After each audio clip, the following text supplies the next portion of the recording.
Good evening, Radhe Radhe বন্ধুরা। আবারও একটা দারুণ রেসিপি নিয়ে চলে এসেছি। আজকের হচ্ছে চিকেন। পরিষ্কার করে ধুয়ে নিয়েছি। লঙ্কার গুঁড়ো, হলুদ গুঁড়ো, লবণ, গোলমরিচ, আদা, রসুন, পেঁয়াজ, টমেটো পেস্ট করে এর মধ্যে নিয়ে নিয়েছি। একটু সর্ষের তেল নিয়েছি। এটাকে ভালো করে ম্যারিনেট করে কিছু সময়ের জন্য এটা রেখে দেব।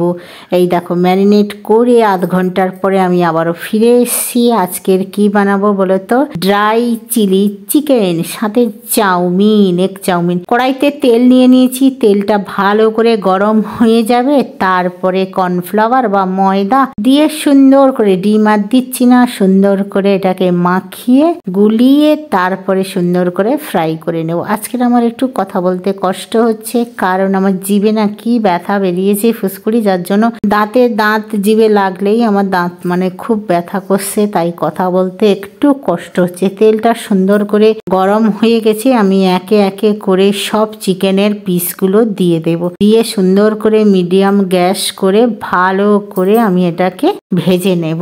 আজকের বানাবো একদম নতুন পদ্ধতিতে, পুরো রেস্টুরেন্টের স্টাইলে। যেমন ওই যে সাদা তিল দিয়ে করে না, সেরকম আমি করব। সাদা তিল হনি দিয়ে বানানো হয়, কিন্তু আমি এটা হনিটা দিচ্ছি না। একটু তিখা তিখাই করব, কিন্তু একটু সস বেশি দিয়ে এবং সাদা তিল দিয়ে বানাবো। দারুণ লাগে। তোমরাও একবার এই পদ্ধতিতে বানাবে, দেখবে সত্যি অসাধারণ। সবসময় গ্রেভিওয়ালা চিলি চিকেন না খেয়ে চাউমিনের সাথে একটু ড্রাই চিলি চিকেন হবে পুরো রেস্টুরেন্টের স্টাইলে, তাহলে কিন্তু খেতে ভালো লাগে। বাচ্চারা কিন্তু এরকম খেতে একটু ভালোবাসে। আর সবসময় তো আর বাজার থেকে কিনে দেওয়া সম্ভব নয়। 4 পিস চিলি চিকেন নেবে হয়তো 70 টাকা 80 টাকা। তোমাদের সাথে কথা বলতে বলতে দেখো চিকেনটা এক সাইড ভালো করে ভাজা হয়ে গেছে, কারণ আমি সুন্দর করে গ্যাস সিম করে মিডিয়াম করে ভাজি। আর প্রথমটা একটু লেগে যায়, কারণ ময়দা বা কর্নফ্লাওয়ার থাকে তো। আর আমি না গ্যাসটাকে একটু মিডিয়াম করে চাপা দিয়ে দিয়েছিলাম, যার জন্য একটু লেগে গেছে। এইটা যদি আমি চাপাটা না দিতাম তাহলে কিন্তু এতটা অসুবিধা হতো না আমার। আমি কর্নফ্লাওয়ারের পরিবর্তে ময়দা দিয়েছি। আমি কর্নফ্লাওয়ার দিলাম না আজকের, আমি একটু ময়দা দিয়েই ফ্রাই করছি। আর সুন্দর করে আমি গ্যাসটা এই জন্য সিম করেছি, যেহেতু এটাকে আমি ড্রাই চিলি চিকেন বানাবো, তার জন্য আমাকে এই ফ্রাই করতে করতেই কিন্তু চিকেনটাকে আমাকে সেদ্ধ করে নিতে হবে। যেহেতু এখানে জল কিচ্ছু পড়বে না, যাটুকু সস আর টমেটো সবজির যে জলটা বেরোবে ওতেই সেদ্ধ হয়ে যাবে, গ্যাসটাকে সিম করে করে। তার জন্য আমি গ্যাসটাকে একদম হাই ফ্লেম করছি না, মিডিয়াম করে ফ্রাই করছি। তোমরা ডুবো তেলে ফ্রাই করতে পারো। ডুবো তেলে ফ্রাই করলে চিকেনটা একদম ছিবড়া টাইপের হয়ে যাবে, খেতে ভালো লাগবে না। বাড়িতে বানাচ্ছি, একটু সুন্দর করে বানাবো। দেখো, তোমাদের সাথে কথা বলতে বলতে আমার একটা চিকেন ফ্রাই করে আমি পাত্রে তুলে নিয়েছি। আর ওই কড়ার মধ্যে আমি আবারও তেল দিয়ে দিয়েছি।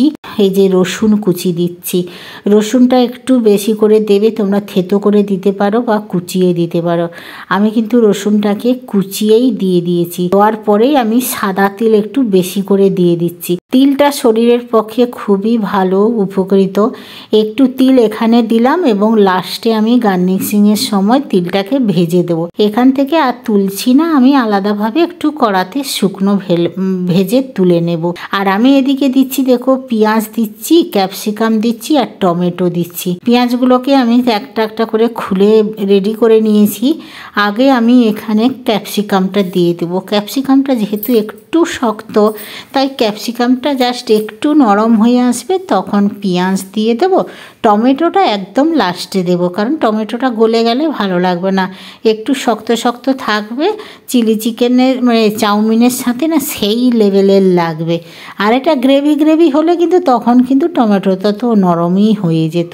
আরে দেখো, ক্যাপসিকামটা অনেকটা নরম হয়ে এসছে। একটু লবণও দিয়ে দিলাম আর একটু হলুদ দেবো। তোমরা দিতে পারো, না দিতে পারো। যেহেতু একটু গার্লিক চিকেন হবে, তাই একটু বেশি রসুনটা দেওয়াও ভালো। আর একটু দেখো ম্যাশ করে একটু টিপে দেখলাম যে হ্যাঁ, ক্যাপসিকামটা সেদ্ধ হয়ে গেছে। কারণ আমি একদম গ্যাসটাকে মিডিয়াম করে বানাচ্ছি। এরপরে যে পেঁয়াজটা আছে, পেঁয়াজটাকে তো একটু ভাজতে হবে না, নাহলে গন্ধ করবে।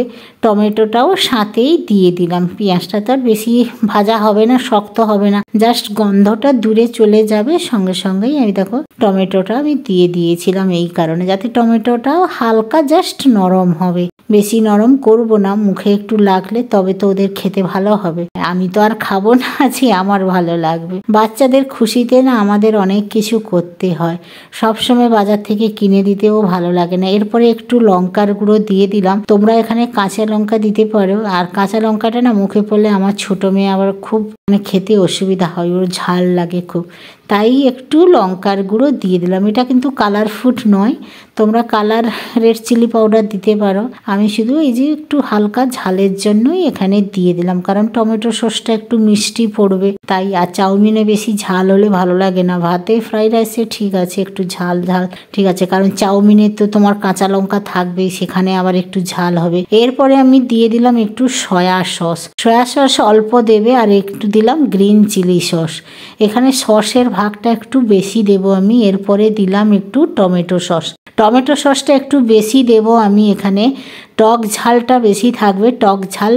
আর মিষ্টির ভাগটা আমি মিষ্টি দেব না, টক ঝাল মিষ্টিই হবে, কারণ টমেটো সসটা একটু মিষ্টি আছে। টকের জায়গায় যে টমেটো কুচানো সেটা টক আছে। ভালোভাবে একটু নাড়াচাড়া করে নেবো, মতো কষিয়ে নেবো। এইবারে দেখো এই যে একটু ধনেপাতা কুচিয়ে এর উপরে রেখে দিয়েছি। এবারে যে চিকেন ফ্রাই করে রেখেছিলাম ধনেপাতা সহ দিয়ে দিলাম। ধনেপাতা প্লাস ওই পার্সলে পাতা বলে ওই কুচি এর মধ্যে দিয়ে দিয়েছি একটু ভালো টেস্টের জন্য। তেল ফেল যা ছিল সব দিয়ে ভালো করে মশলার সাথে একটু কষিয়ে নিচ্ছি, কারণ যেহেতু এতে জল পড়বে না না, তো আমাকে ভালোভাবে একটু কষাতে হবে। একটু গ্যাসটাকে সিম করে চাপা দিয়ে দিয়ে আমাকে একটু নরম করে নিতে হবে চিকেনটা। কাঁচা থাকলে তো আর ভালো লাগবে না। একদম ভাজাতেও খুব সুন্দর হয়ে গেছে, আর কালারটা সেই এসছে। আমি আবারও একটু টমেটো সস ভালোভাবে দেব, তাহলে টক মিষ্টি লাগবে খেতে, তবে তো টেস্টি হবে। ভালো না লাগলে থোড়ি খাবে। দেখো আমি আরো একটু টমেটো সস দিয়েছি, এবার দেখো কেমন লাগছে।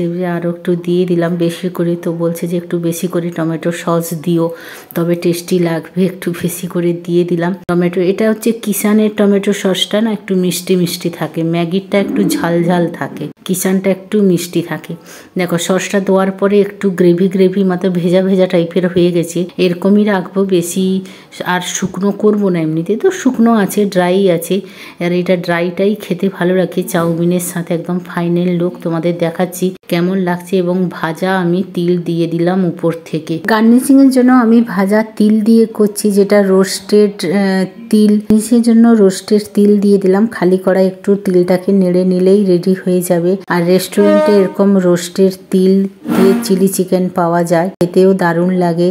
কিনে না খেয়ে বাড়িতে এই পদ্ধতিতে বানিয়ে রাখবেন, সেই লেভেলের স্বাদ হয়। কেমন লাগলো কমেন্ট করে অবশ্যই জানাবে। তোমরাও বাড়িতে বানিয়ে সবাইকে খাওয়ালে সবাই আঙুল চাটতে থাকবে এবং সবাই আবদার করবে আরও একবার বানাও। আজকের আমাদের তো হচ্ছে যে এগ চাউমিনের সাথে ড্রাই হচ্ছে তিল দিয়ে চিলি চিকেন কারি। কেমন লাগলো কমেন্ট করে অবশ্যই জানাবে। অনেক অনেক ভালোবাসা দেবে আর আমার সাথে জুড়ে থাকবে। তাহলে আজকের বিদায় নিলাম। আমরা চাউমিন আর চিলি চিকেনে আনন্দ অনুভব করতে থাকি। আমার সাথে জুড়ে থাকো নতুন নতুন ব্লগ ও নতুন নতুন রেসিপি দেখার জন্য। তাহলে আজকের মতন tata, bye bye, good night, শুভরাত্রি, রাধে রাধে।